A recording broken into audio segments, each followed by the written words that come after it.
And welcome to the Core Connection. I'm Mira Rubin here with you on Enlightened World Network. And today's topic is responsible honesty. So many times people say, let me just be honest with you, and use that as an opportunity to flay somebody. And we're going to just talk about what it looks like to be responsibly honest and speak your truth. So, before we get started, let's just take a deep breath in, take a couple minutes to settle in, take a deep breath in through your nose and hold it. And imagine clean, crisp oxygen just flooding your lungs and flowing into your bloodstream and nourishing every cell, every organ. And as you exhale, exhale any stress, any tension, any negativity, any toxicity. Now let's take another deep breath in through your nose and hold it. And this time, imagine brilliant bright light lighting you up from the inside out, energizing and elevating you and connecting you with the world beyond. And as you exhale, exhale any tension, any stress, any toxicity. And now let's just gently press our palms together. Softly, softly, softly rub your fingers against your palms. Feel the tickling and the tingling and that wonderful sensation of being here physical right now. And good morning, Tammy and Sally and Rosalind. I'm presuming you are here. I just haven't heard from you, perhaps. Good morning, everybody. Welcome. It's a new week. And we're going to talk about honesty today because I think that, and I don't really know why this came up. There's Rosalind. Uh, good morning. Now that now that you have your coffee, there you go. Here's Maggie. She's here. She's exploring this morning, and so she says hi too. And honesty. So there have been times in my life where people have said, I'm just going to speak my truth, or I'm just going to tell you what, I'm going to be honest with you, right? And then use that opportunity or use that intro as an opportunity to really be harsh and nasty. And I think we get to look at what honesty really is. And she loves you too, Rosalind. We get to look at what honesty really is. And it starts with being honest with ourselves. So first off, when we get upset with another person, we get to take responsibility for our feelings. When we're being honest with someone, what does that mean? Maybe it means that we're sharing our feelings about something. Well, when we share our feelings, it often can be couched in blame and shame for another, right? It's like you made me, or you did this to me, and that made me feel this way, et cetera, et cetera. So there are ways to communicate responsibly with a person who has harmed us or wounded us, where we talk about our own experience and and say, for instance, instead of you hurt me or you made me really angry, is it's more accurate and more honest, actually, to say, when you did this, I got really angry, or I felt really bad, and I felt really sad, or I felt really hurt, versus you hurt me. Because the truth is that people can do what they do, and we get to react the way that we react, or we get to respond the way that we respond. That it's not anybody who has made us do something. Maybe there are extenuating circumstances where someone makes somebody do something, but as far as feeling a certain way, ultimately, nobody makes us feel a certain way. They can say all kinds of terrible things to us, but it's the way that we integrate that feedback or that messaging that or that really has the impact on us. Does that make sense?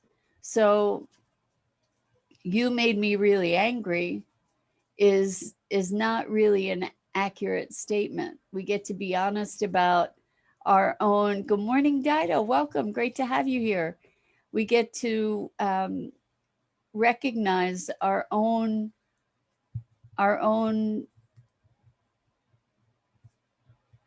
sovereignty. I keep coming back to this word. We get to recognize that our feelings are our feelings, that they're generated in response to or in reaction to certain circumstances in the world, but ultimately, thank you, Andrea. Welcome, welcome. Great to have you here. But ultimately, the way that I feel is is within my ability to alter, if not ultimately control. We really do control our own feelings or are responsible for our own feelings, because if we're not reactive to somebody doing something obnoxious, then we're not reactive, right? If I am reactive to something that somebody does, that's me reacting. So Sally says, when I do life coaching for my clients, I always try to get them to recognize their parts in every situation they ultimately talk about. We always have a role in them. Exactly. Exactly. Ultimately, we are not victims of life. That's really what this comes down to. We're not victims of life. We get to orchestrate our lives. And if we notice that we have reactivity to something, then it's beholden to us to address that reactivity. We don't get to blame other people for the way that we feel. Good morning, Isabel. Welcome. Great to have you here. It's a party today. This is great having everybody here. It's awesome. So this is a really important topic because it comes around to self-empowerment. And so this whole issue of honesty, we don't get to say, well, I'm just going to be honest with you and then wail on somebody to tell them how pissed off we are that they did something that we didn't like, for instance. We get to be responsible for our feelings and for our mode of communicating those feelings. And that is to say, um, when you did this, I got really upset. And what I noticed is that there was a violation of my values and of my expectations, right? Why do we get upset with other people? It's because there's a misalignment between their behavior or their words or with our own values and our own expectations. So it doesn't mean that we don't get to communicate this, but we get to do so in a way that is taking responsibility for our own experience and values and feelings. And that way we are no longer victim. And it's a whole lot more honest. It's really more aligned with the truth. So when we do that, what happens is that there's a greater potential for a drastic reduction of drama, right? A drastic reduction of something that's the energy that's going to be perpetuating this circumstance, whatever it is, where there's an altercation. When we get upset, something in us is getting triggered. Good morning, Suzanne. Welcome, welcome. I don't think I've seen your name here before, at least not for a while. Welcome. It's great to have you here. So, honesty. It's, I think that it's often used as a bludgeon. And as we evolve and as we become more awake and aware, then we get to add a dimension to that honesty that makes it more true. You know, because what can I can't tell you about you and who you are. I can say, here's what I see. You know, this is the impression that I have. And we get to say it from a place of non-reactivity, or we get to say, hey, you know what? I'm really reactive right now. I am so triggered. I am so upset, because that's talking about my experience. When you did that, I just I just got so angry. At least that way I'm taking responsibility for my feelings and my experience. So, uh, have you had experiences where this unloading and shaming and blaming is couched in, I'm just being honest, I'm just speaking my truth? So I've had people say I'm speaking my truth and then go on to say you are this and you are that. And I've witnessed that with other people. And the thing is that it's if that person is not speaking these things in a way that they're taking responsibility, we can take responsibility for the way that we hear those things, because they're not speaking the truth. They're speaking their perception, right? And if they're speaking their perception and we can hear it as their perception, then then we don't have to personalize it. We don't have to take it personally.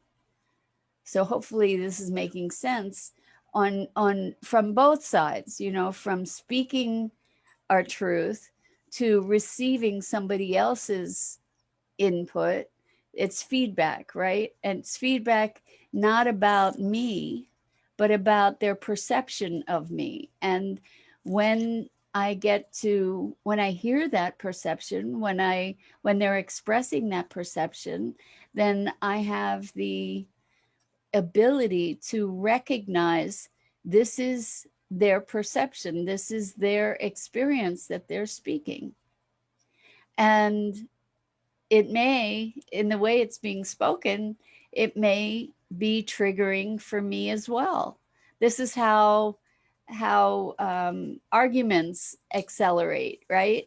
Because one person triggers another person, who then triggers the first person back. It just and it accelerates.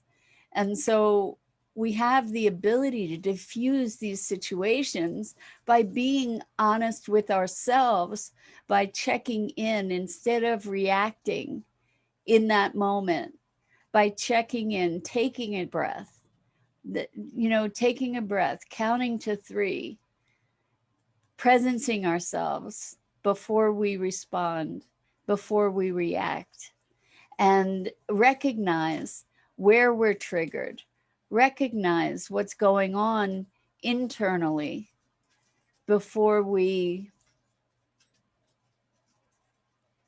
accelerate a situation. Isabel says, I sure do with my daughter's way of keeping her place. I sure do with my daughter's way of keeping her place. I am working on myself, on being able to deal with it without reacting to it. It's a challenge to me. I can imagine it would be a challenge, certainly. And Suzanne says, makes total sense. I make sure to tell that person how I feel. I also don't put the other person into the defense mode that way. Yeah. So 2 things. Let's go back to Isabel. Uh, with my daughter's way of keeping her place, I'm thinking that what you're meaning, Isabel, is the way where she lives, that the way she keeps it doesn't doesn't fit with your values or your standards or your expectations somehow, probably. And so the thing is that we get to recognize other humans' rights to be their own person, that it's not about you, the way that she keeps her place, right? That it's her place and she gets to keep it the way she keeps it, right? She gets to you should see this. This is really funny. Maggie was putting her head under the top of um, my shirt here, so she likes to snuggle around.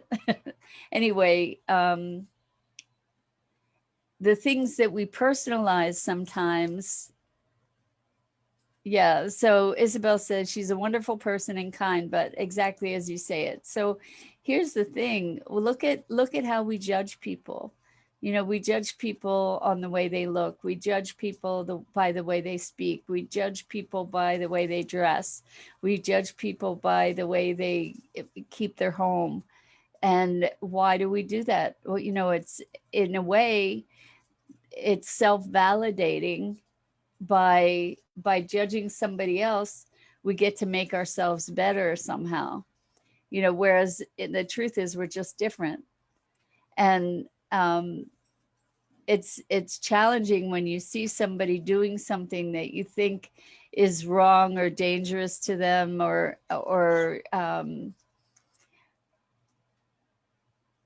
detrimental to them in some way, right? But you get to look at your judgments and be honest about your judgments, you know, saying, you know, I see that, and the opinion I have is this.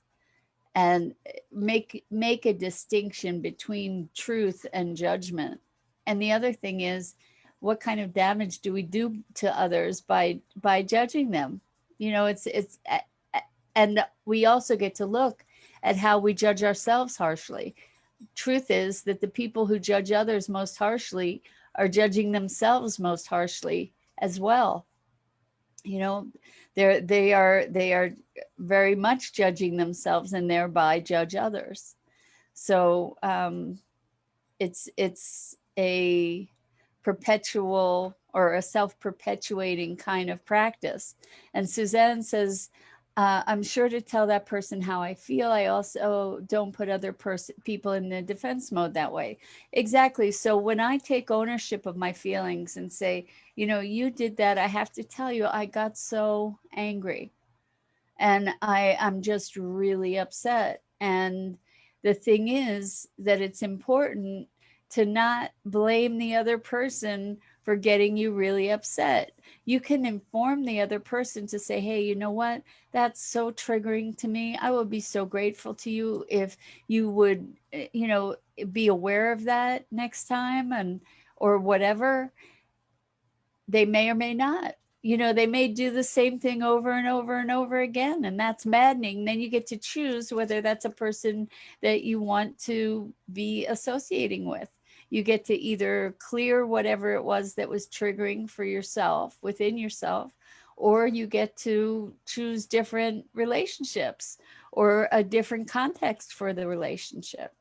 You know, because we do interact through agreement, and so there needs to be certain shared values and appreciation for other people. We don't get to control other people's behavior because we don't like something they do. You know, it's like I remember, this used to make me so angry. I used to get really reactive. I'd be talking to my dad, and it, communication with my dad was often very challenging. And I'd be talking to him, and in the middle of my talking to him, he'd say, shh, quiet down, you know, like lower your voice. And my my voice wasn't loud. I don't know how he was perceiving it, but at the time, my experience with my dad had been very much that he had tried to silence me. to that he didn't hear me. And so here he was telling me to shh. And I would get so angry. I would get so angry. Because why? Because it triggered me. Because it was sort of a very fundamental experience of my trying to communicate with him. And we really never got to a place I mean, in a regular conversational tone, he would tell me to lower my voice. And we never got to a place where that dynamic was fully healed, unfortunately, before he passed. But um, it can be very little things. Actually, that wasn't such a little thing for me because it was my experience that he didn't hear me. That when when I would share something, there would always be it would be dismissed in some way or another. So that was a trigger for me to be able to work on, right? I don't know that I was in the midst of that reactivity. I don't know that I was able to take a breath and just I could have maybe spoken more quietly. And I was so caught in the reaction at that time that I wasn't able to recognize that it wasn't about him, that my reactivity was all about me. And that's really how it is for all of us, that our own reactivity is about us. It's all about us. And so when we notice, and fortunately since then, um, usually, though not always right away, but usually when I notice myself being reactive, I can say, oh wow, that got me. What's going on inside of me that I got so fired up? And when I am able to notice that, it allows me to release the reactivity a whole lot more quickly, or at least to recognize it. And yeah, I'm just remembering another situation with a friend where there it felt like there was a betrayal, and the thing about that was that there were so many pieces of reactivity that all bundled up together that I had a hard time sorting through it for a while. And so because it was such a persistent source of upset for me, I knew that there was a lot going on there that I needed to dig into to address. So the thing about responsible honesty is looking at where our triggers are, looking at it, somebody I get angry at something somebody did. Well, that's on me. I get to really dig in and be honest with me first before I'm honest with somebody else, because or before I lash out at somebody else, blaming and shaming and whatever, right? We get to truly use these opportunities when we're triggered to dig more deeply into what is present for ourselves, because it ultimately, and this it may seem counterintuitive, but ultimately our experience of the world is all here. There's stuff going on out there, but our experience is all our interpretation, our values, our beliefs, our physical feelings, sensations. So whatever's out there beyond whatever this is acts as stimulus but the experience resides here. So if it's anger, if it's love, if it's sadness or hurt, if it's joy and exaltation, it all exists here, and we get to learn the mechanics of it. We get to find ways of navigating that internal experience. So hopefully this is making sense, and might open up some opportunity to claim more power in our own lives, and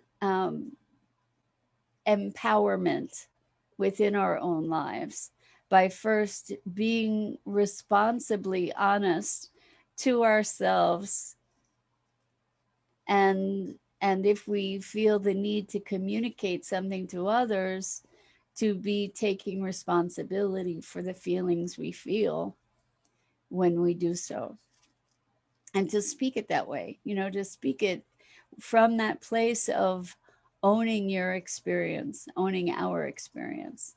Hopefully this connects for you, because ultimately, as we take responsibility for our own feelings and our own experiences, then we have greater authority in our lives, and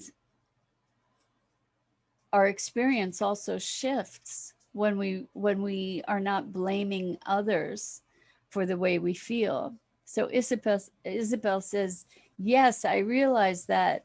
I do that. I tell her that she hurts herself by living in such a mess. It gets worse on her. Well, you tell her that she hurts herself by living in such a mess, but you're giving your opinion in a way that is communicating judgment of her. So the more she collects to do, the more she will have to deal later. I never thought she would do that living by herself. I don't live there. It only hurts me when I go visit, and I end up to help her get laundry done and clean out the place. I know it's not good to do that for her, but I can't breathe at her house. Even if I do not do it, it makes me so sad. She acts like she never learned anything with me about keeping a place livable. And Isabel says, yes, I take responsibility to speak my feelings with my family. So here's the thing, Isabel, and I get it. I get it. Like, she's created a space that you can't breathe in. I totally get it. And the thing is, underlying what you're saying is that there's a right way and a wrong way to live, and the space that she has, the way that she's keeping her space, is the wrong way. Now I understand it. I and at the same time, I can't imagine that she doesn't feel judged, and that she doesn't feel your disappointment. And as long as she doesn't come to your place and keep your place the way she keeps her place, you know, you might ask her if it supports her to help her do the laundry, or maybe that's something that you're really just doing for you. So she does. Okay, she does. I'm not sure what she does means. I'm not sure if that means she does feel judged, and she does feel like she's a disappointment to you. Um, and the thing is, as objectionable as it is to you, the way that she keeps her home, or maybe she does mess up your home the way that she keeps hers, I don't know. But